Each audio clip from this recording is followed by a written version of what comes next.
Bonjour, je suis Damsel of Letters. Je suis doctorante en anthropologie et je m'intéresse à la décolonisation du langage en axant mes recherches sur des mécanismes de construction de référentiels identitaires dans et entre groupes de Noirs en Île-de-France. Ces derniers mois, grâce au live de Damsel of Letters, nous avons découvert de nouveaux outils qui nous ont permis d'approfondir les différents épisodes de le Study Vlog. Et surtout, nous avons pu en discuter ensemble. Si vous avez manqué ces lives, pas de panique. Comme annoncé sur Instagram, il y a une seconde session. Malgré ces lives qui nous ont permis de patienter, je suis ravie de vous retrouver dans ce nouveau format pour un nouvel épisode de le Study Vlog.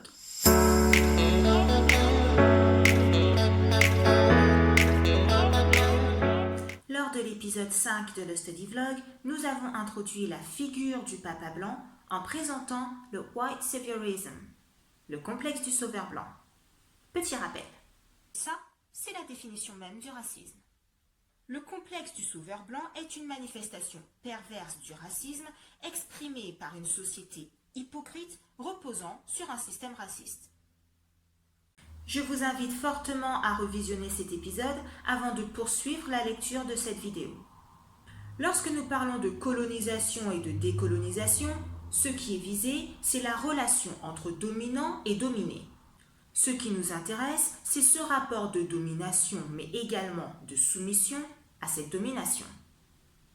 Rappelez-vous ce qu'on soulignait dans le Study Vlog Plus de l'épisode 7 sur la décolonisation. Beaucoup veulent lutter contre la domination sans chercher à lutter contre leur soumission à cette domination. Et justement, il est important de comprendre cette figure du papa blanc, de comprendre comment elle est imposée et affirmée, réaffirmée au quotidien, afin de prendre conscience que nous nous soumettons tous les jours à cette figure. C'est pour cela que je vous propose que l'on approfondisse l'épisode 5 de le Study Vlog et que l'on traite dans ce sous-épisode du whitesplaining.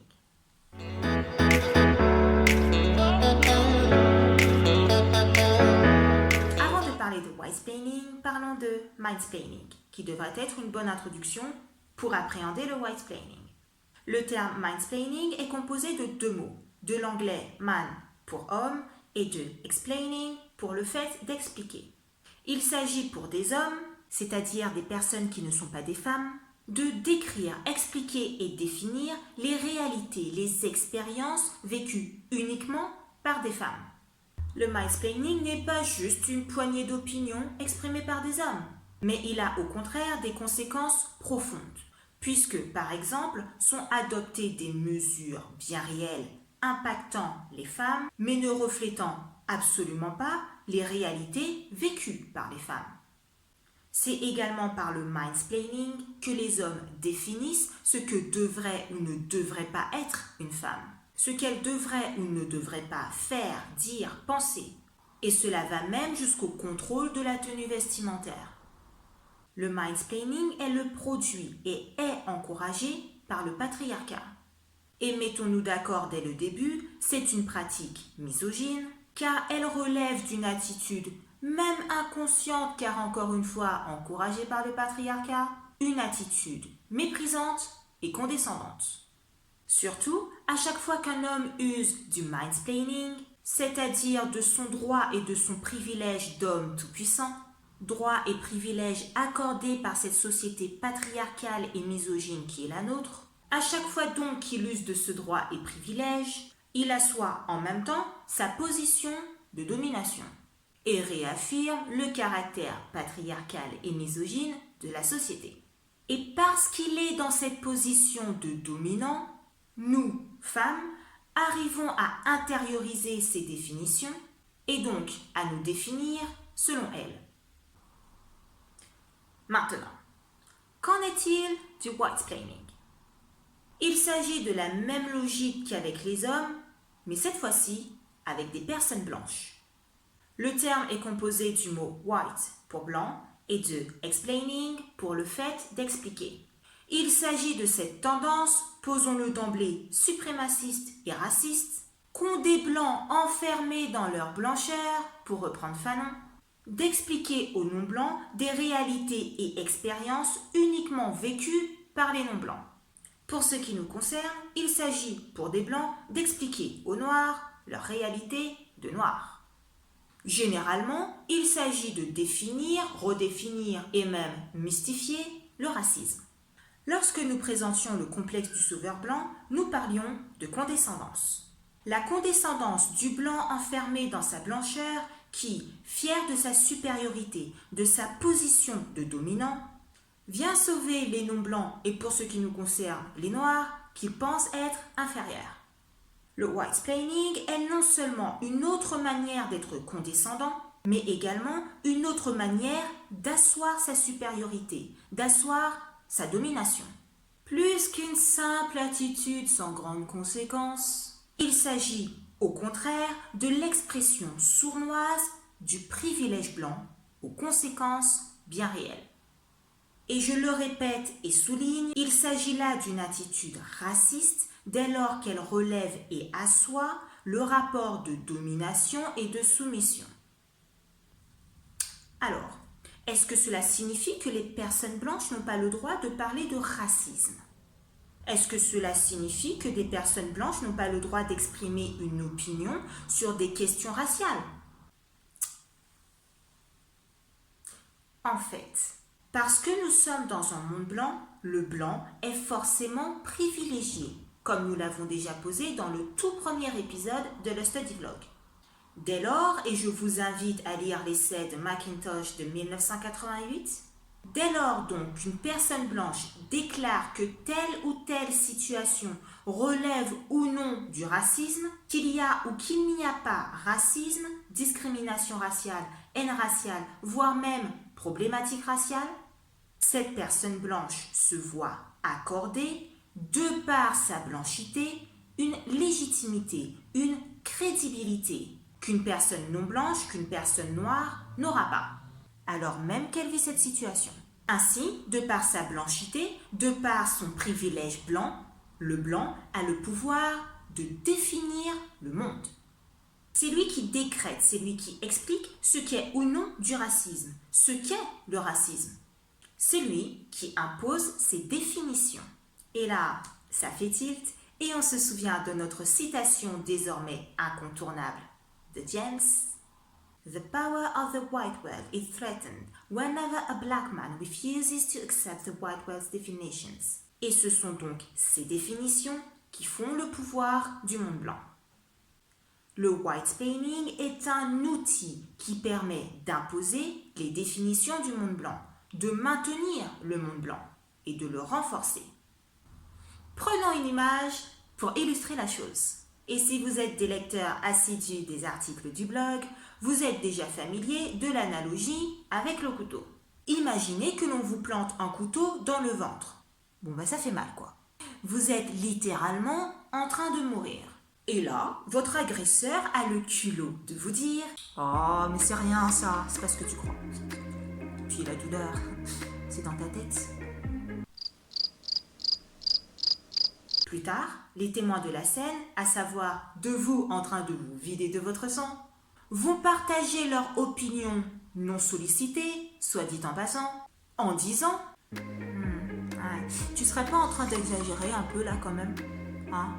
Je pense que tu as mal compris la situation. Je veux dire, toujours voir le mal partout, ça devient fatigant en fait. On peut vraiment plus rien faire, plus rien dire. Enfin, faudrait peut-être consulter un psy.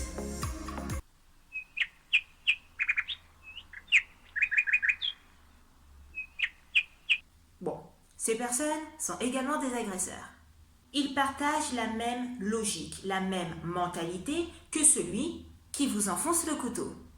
Dans un monde d'agresseurs, l'agression est excusée, justifiée, comprise, et elle n'est d'ailleurs pas perçue ni qualifiée comme une agression. Avec le whitesplaining, c'est la même chose. Ce sont des personnes blanches qui vont dédramatiser des traumatismes, des agressions, le racisme. Cela passe d'ailleurs par une redéfinition. Ne parlons plus de racisme, parlons d'ignorance, de bêtises humaines, de manque d'éducation, d'un triste manque de jugement. pour en arriver à une erreur malheureuse, certes, mais une erreur avant tout. Après tout, nul homme n'est parfait. À travers le whitesplaining, une personne blanche définit ce qui relève ou non du racisme. C'est elle qui explique à des noirs s'il y a ou pas problème. Et le plus souvent, elle ne voit aucun problème.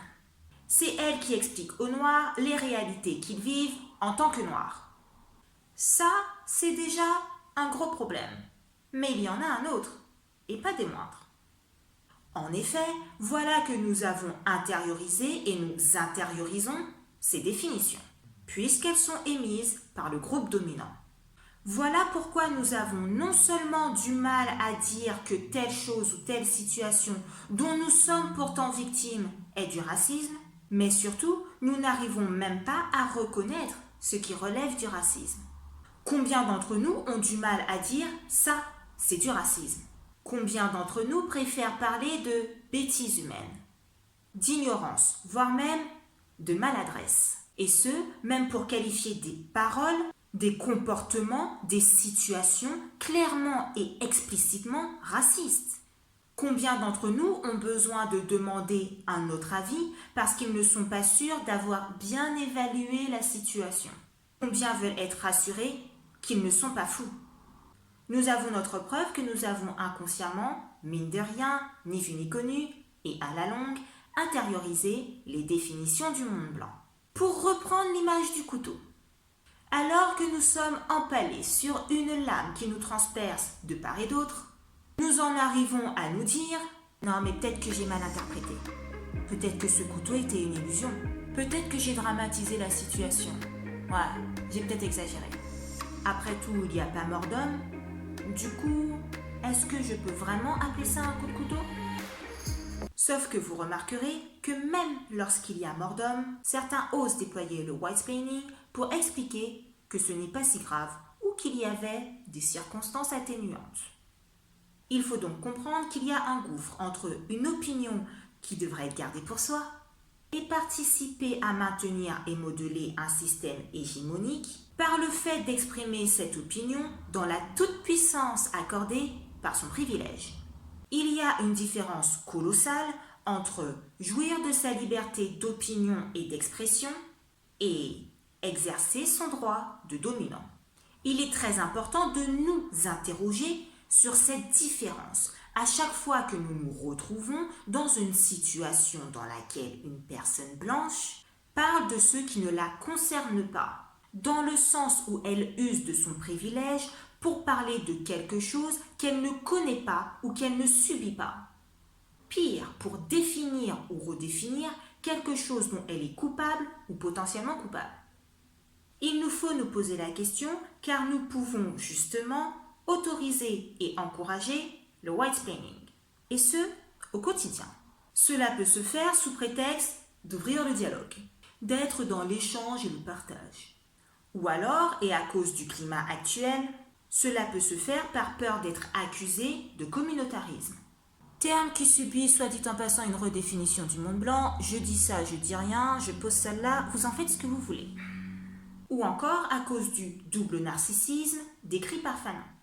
Des blancs souffrent d'un complexe de supériorité et des noirs souffrent d'un complexe d'infériorité. Et en même temps que nous avons intériorisé, épidermisé cette infériorité, nous avons intériorisé que le blanc est supérieur et qu'il a donc tout pouvoir, que sa parole est parole d'évangile. C'est d'ailleurs pour cela que nous attendons après lui pour qu'il prenne publiquement et officiellement la parole pour dire ce que nombre de noirs crient et répètent depuis maintenant des générations. Et certains d'entre nous applaudiront ces initiatives et reconnaîtront en ces personnes des alliés. Non mais la société est comme ça. Un blanc aura toujours plus d'impact que nous. C'est triste, mais c'est comme ça. Donc moi, tant qu'ils disent des trucs qui peuvent nous aider, qui peuvent nous sauver, moi je dis banco. Il nous faut des porte-paroles et pour être entendu, il faut qu'ils soient blancs. C'est comme ça. Justement, le whitesplaining, c'est donc le fait pour des blancs d'expliquer aux non-blancs en général, aux noirs pour ce qui nous concerne, notre condition de noir. c'est le fait qu'une personne jouissant dans ce monde blanc du privilège blanc nous explique nos réalités. C'est également se présenter comme un cœur compréhensif, comme un œil extérieur et donc se voulant objectif, à même de mieux rendre compte de nos réalités. Dans ce cas, le whitespaining prend des allures bien pensantes lorsqu'il est mobilisé par ces personnes se pensant et se présentant comme des alliés. Le whitespaining sous cette forme bien pensante peut être accueilli à bras ouverts. Cependant, nous retrouvons ici la même logique que derrière le white saviorism.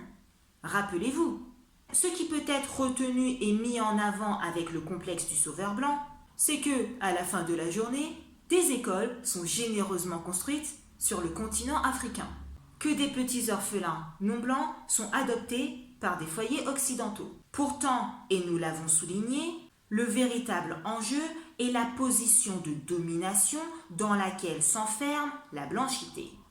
Elle souffre d'un complexe de supériorité qui la pousse à aller sauver les êtres qu'elle affirme inférieurs. C'est la figure du papa blanc qui est réaffirmée. C'est une position de domination qui est assise. C'est la même logique derrière le whitespaining bien pensant. Des alliés blancs se présentent alors comme des sauveurs, utilisant leurs privilèges pour une noble cause, à savoir mettre en avant nos luttes. Mais en fait, ils ne font que profiter de leurs privilèges puisqu'ils s'approprient les luttes des Noirs, soit pour booster leur ego de héros, de sauveurs blancs, soit pour en faire leur fonds de commerce. En effet, ces alliés s'approprient les actions de militants et militantes, les travaux de chercheurs et chercheuses noirs qui n'ont, dans ce monde blanc, pas assez de légitimité ni de crédibilité pour acquérir une certaine visibilité. Ces alliés donc profitent entièrement de leurs privilèges en s'appropriant des causes dont ils se font en apparence porte-parole, mais dont ils restent complètement étrangers, complètement extérieurs. Honnêtement, qui est le plus à même de parler de nos réalités? Et donc certains diront qu'à la fin de la journée, nos luttes sont mises en avant. Non, nos luttes sont instrumentalisées pour un temps et uniquement pour la gloire, la notoriété, le profit, l'ego d'une domination se drapant d'intentions honorables. C'est le rapport de domination et de soumission qui est maintenu. Ainsi, rechercher et remercier ces faux alliés, c'est établir, réaffirmer le blanc dans cette figure toute puissante semblable au papa blanc. C'est l'enfermer dans la domination. C'est quémander qu'ils comprennent nos pauvres situations et qu'ils viennent de nous sauver de la misère qu'ils nous infligent. Nous nous soumettons aux définitions du monde blanc et nous les attendons en espérant qu'elles jouent, dans une certaine mesure, en notre faveur, car nous reconnaissons, même inconsciemment, le pouvoir de la blanchité. Ceci est nous enfermer dans la soumission. Donc, tout comme le mindsplaining est la preuve que nous sommes dans un patriarcat, et tout comme il est l'outil pour asseoir ce patriarcat, le whitespaining est la preuve que nous sommes dans un monde blanc, dans un système hégémonique. Il est également et surtout l'outil pour asseoir le rapport dominant-dominé, pour maintenir et réaffirmer une société profondément raciste. Le whitespaining est la preuve et l'affirmation du monde blanc. Et tout comme disait James, le pouvoir du monde blanc est menacé à chaque fois qu'un noir refuse d'accepter les définitions du monde blanc. C'est-à-dire à chaque fois qu'un noir refuse de se soumettre à ces définitions. En conclusion, le whitespaining est une attitude raciste active du monde blanc. Il est important pour certains d'en prendre conscience, surtout lorsqu'ils se présentent antiracistes et ou non racistes, surtout lorsqu'ils s'enferment dans un complexe du sauveur blanc, lorsqu'ils mobilisent le whitespaining bien pensant. Mais surtout, il est important pour nous d'en prendre conscience, de refuser d'accepter ces définitions et de ne certainement pas les encourager. Il est important de refuser de nous soumettre à ces attitudes pour sûr racistes. Il nous appartient à tous de prendre conscience de tout cela, mais surtout d'agir en conséquence, afin qu'ensemble, nous puissions restaurer notre humanité.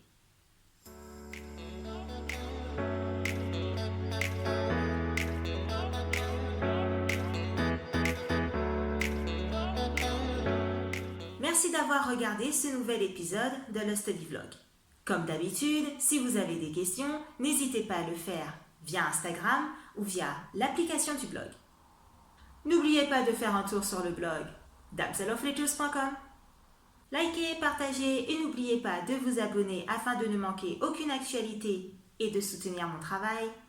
Je suis Damsel of Letters et je vous dis à bientôt pour un prochain épisode ou sous-épisode de le Study Vlog. Au revoir.